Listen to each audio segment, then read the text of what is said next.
and welcome to Janette's TV podcast. I'm your host, Janette Burke, live on location at Laura Smith's MPP of Thornhill office. Laura is a politician. She's a member of the Legislative Assembly of Ontario. She is part of the Progressive Conservative Party of Ontario, and she is also an assistant to the Minister of Children, Community and Social Services. Welcome to Janette's TV podcast, Laura Smith. Thank you so much, Janette, and that's a pretty impressive introduction. I really appreciate the opportunity for you to come to my office and talk. I really appreciate you having us here. And let's begin with Laura. What led you to develop a career in politics, leaving behind a very fruitful business with litigation? That is a really good question, and I get asked that question quite a bit. And I should clarify, I was not a lawyer, but I was in the legal business. I was actually dealing with matters under the Child Protection Act. It was very fulfilling work, very important work. And the funny thing is that women in politics, they get asked to run, and sometimes they get asked to run many times and they don't say yes because they don't believe in themselves. And you know what, somebody asked, and then they asked, and then they asked again, and I finally said yes. Men run into the fire of politics, and women, we take our time. So I was asked, and finally, isn't that also because, you know, this role is rather demanding? Yeah. I mean, I know you have a lot of commitments on your plate. And how do you juggle all that with being a mom and being a wife and being a daughter, that you have, you know, the sandwich generation that you have to take care of your parents? That's a lot, and maybe that's a reason why women do not step readily into the arena of politics. I think you hit the nail right on the head, because we are the sandwich generation, and you know, I talk about this quite openly. My mother suffered from dementia. I cared for two members of my family who had dementia, and you know, she passed away a few years ago. Sorry. That's all right. I have children who are now at an age where I knew I could kind of step away. And at some point in time, I realized that, you know, you have to let your kids have an opportunity to be their own person.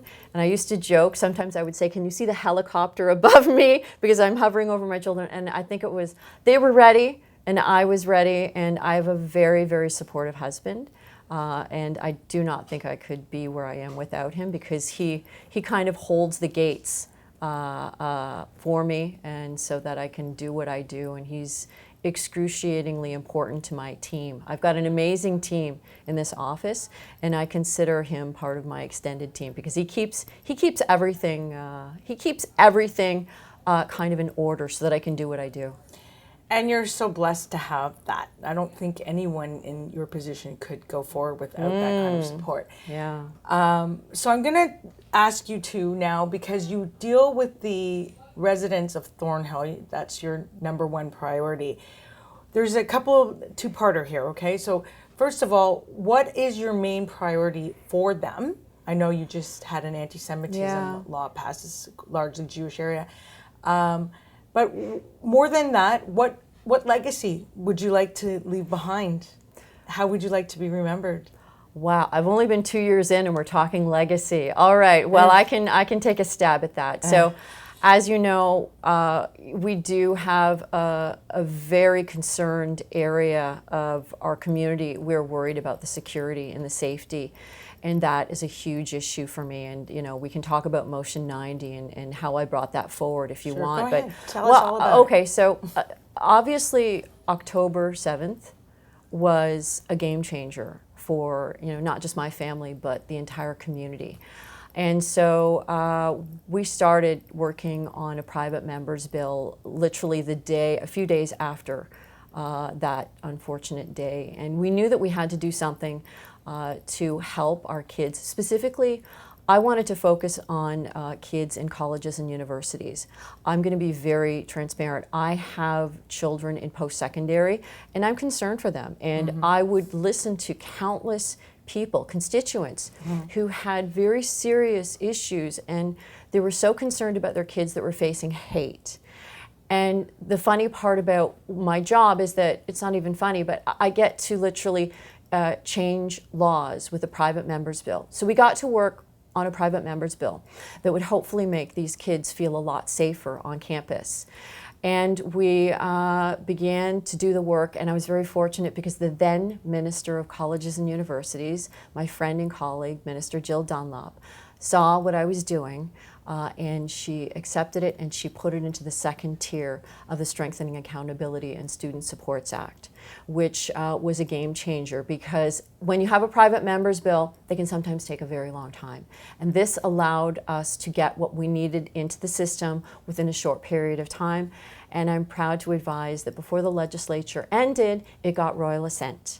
And I added to it with motion 90, which added some restrictions on timing and reporting of these acts of hate.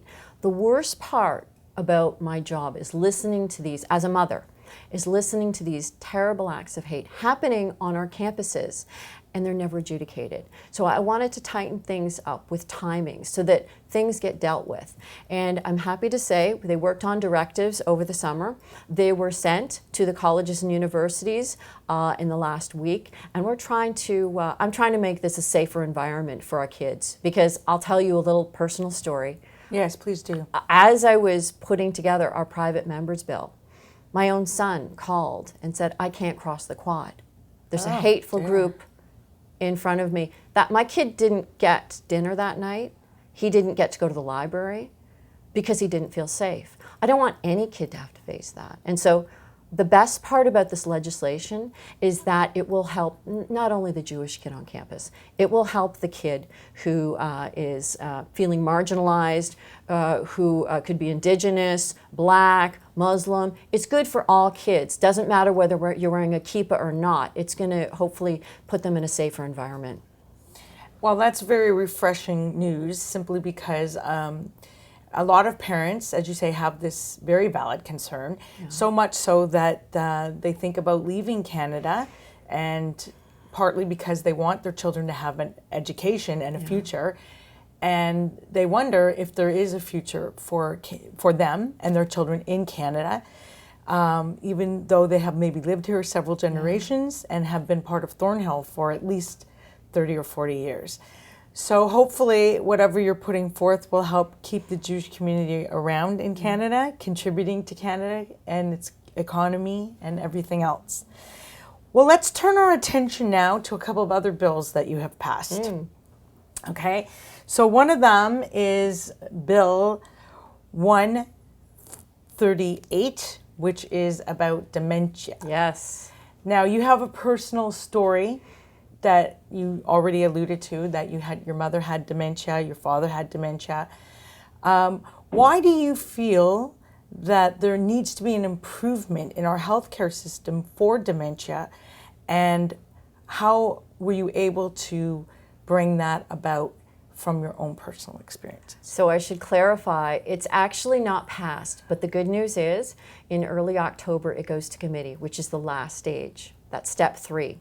So we're looking at it coming into reality very soon. But so as discussed, my mother had dementia, and the phases of dementia are very different for different individuals. It was a very sudden thing for my mother. She had surgery one day and then came out a different individual. My uncle, who I cared for, and doing the research for it has been a real eye-awakening experience.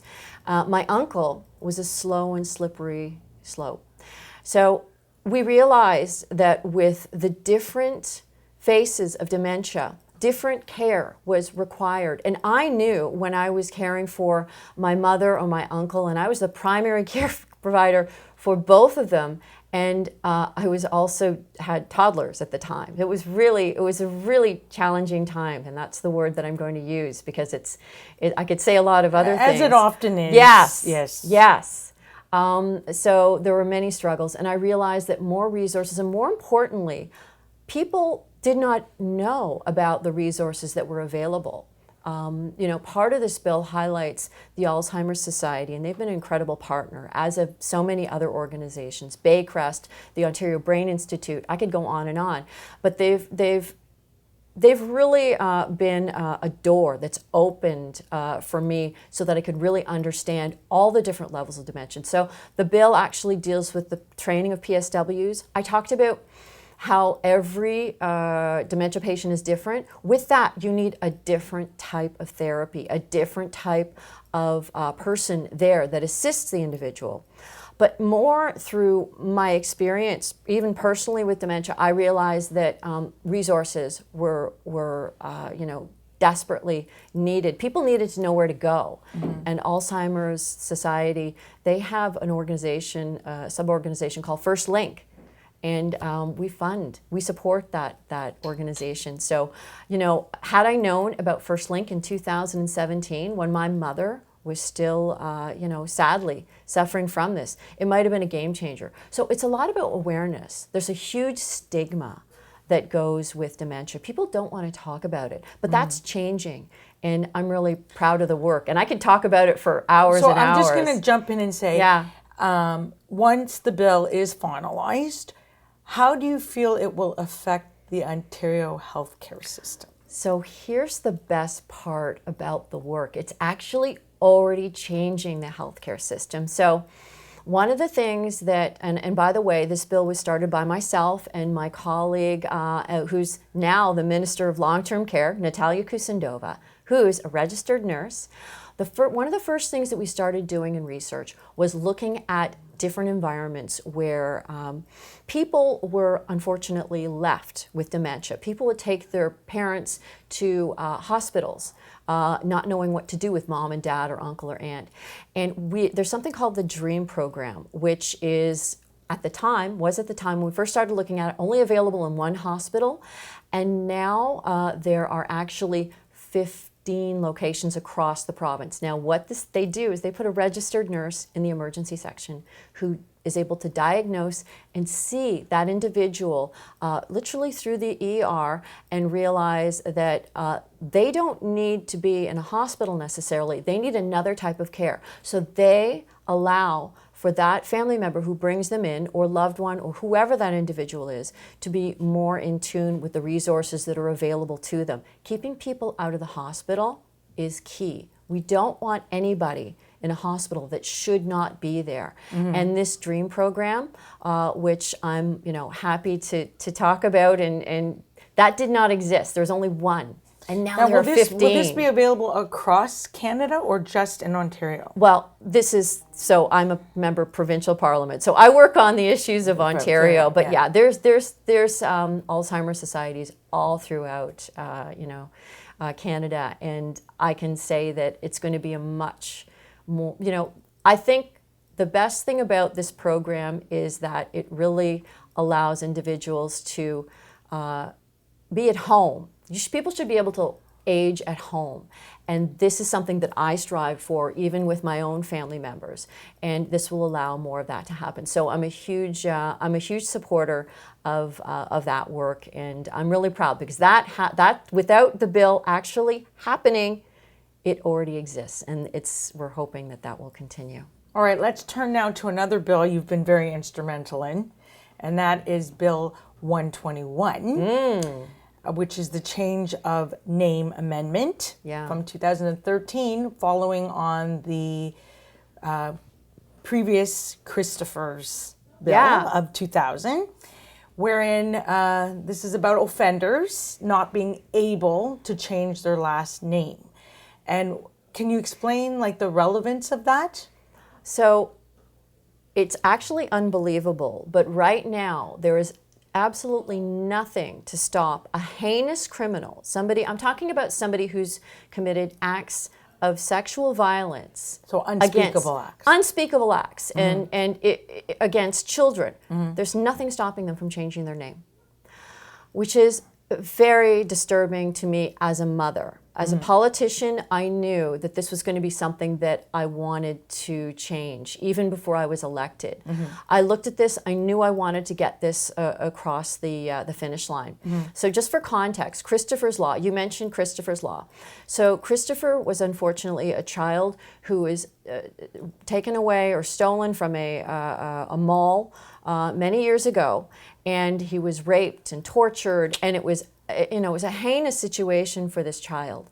And so their parents got to work in creating a sexual offense registry that specifically looks at children. So my work is a continuation of that, and that's something that I'm hoping to get across through the legislature in the upcoming months. The important thing about this work is that we're going to put our support towards the victims and not these criminals. These criminals should not have another shot at life. They may have done their time, but they should not have another shot at life. And giving them a new name gives them a new life.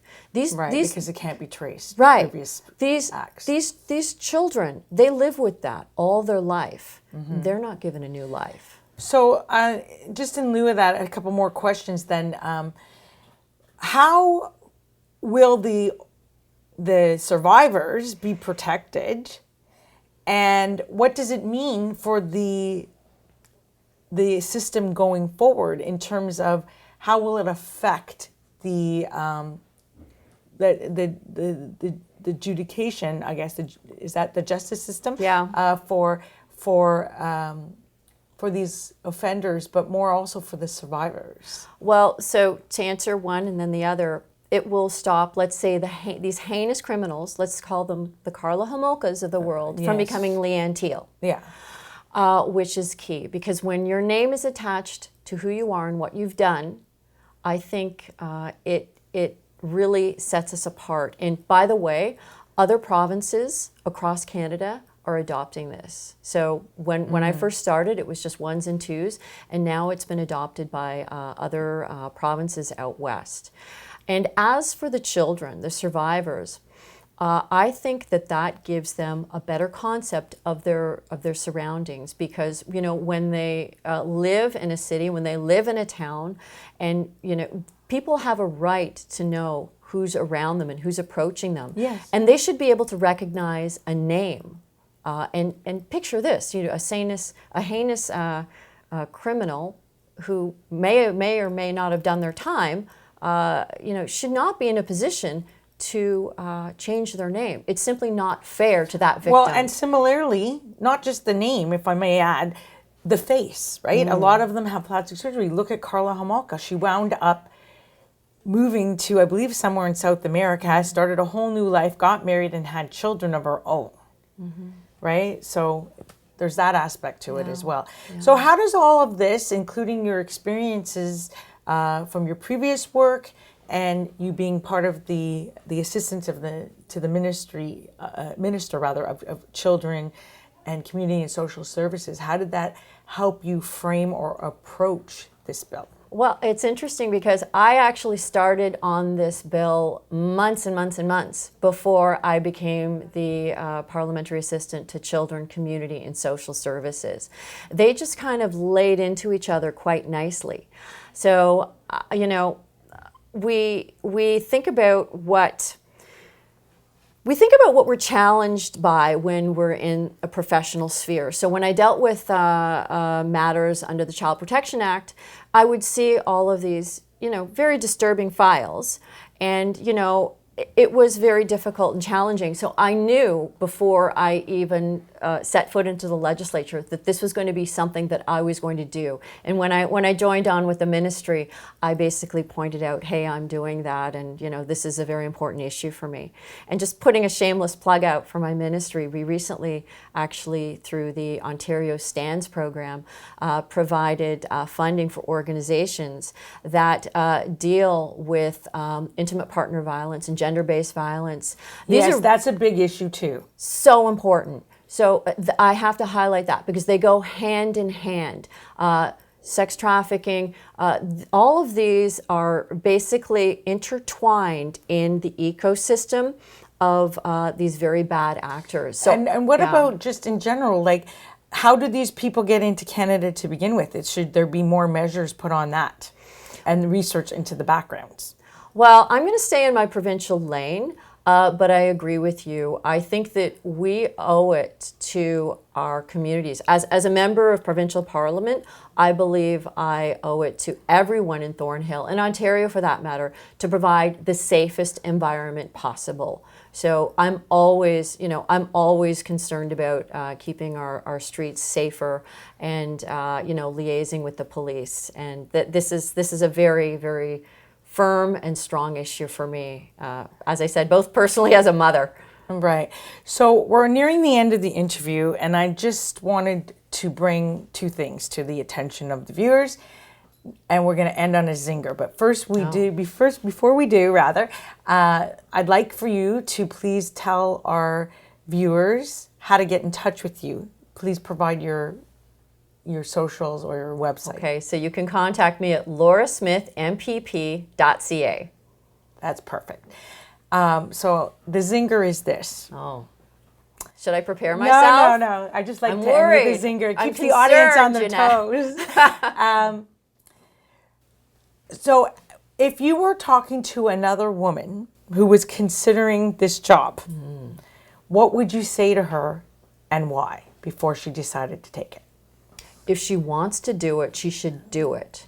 And one of the things that I've found as a woman is that we don't think we have enough there.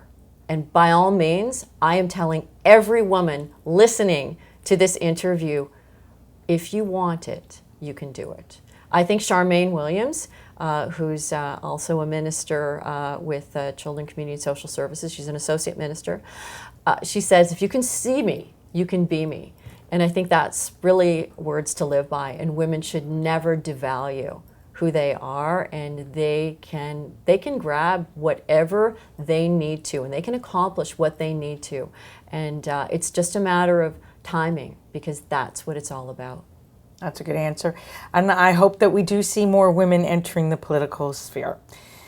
Okay, well, thank you so much for this wonderful interview. I want to also thank my wonderful audience for joining in today. Please remember to like, comment, and share all our posts with your family and friends. You will find us everywhere on the TV, internet TV side. You will find us on Facebook, LinkedIn, Twitter, Pinterest, Vimeo, YouTube, TikTok, Instagram, and the list goes on. On the audio podcast radio side, you will find us on iHeartRadio, Spotify, Apple, Buzzsprout, BuzzFeed, and that list goes on. For a complete list of where to watch and listen to us, please check the links in the show notes below. And if you haven't already done so, please check the link below to subscribe to the channel. And until next time, remember to be fabulous. This is Janette Burke, your host, signing off.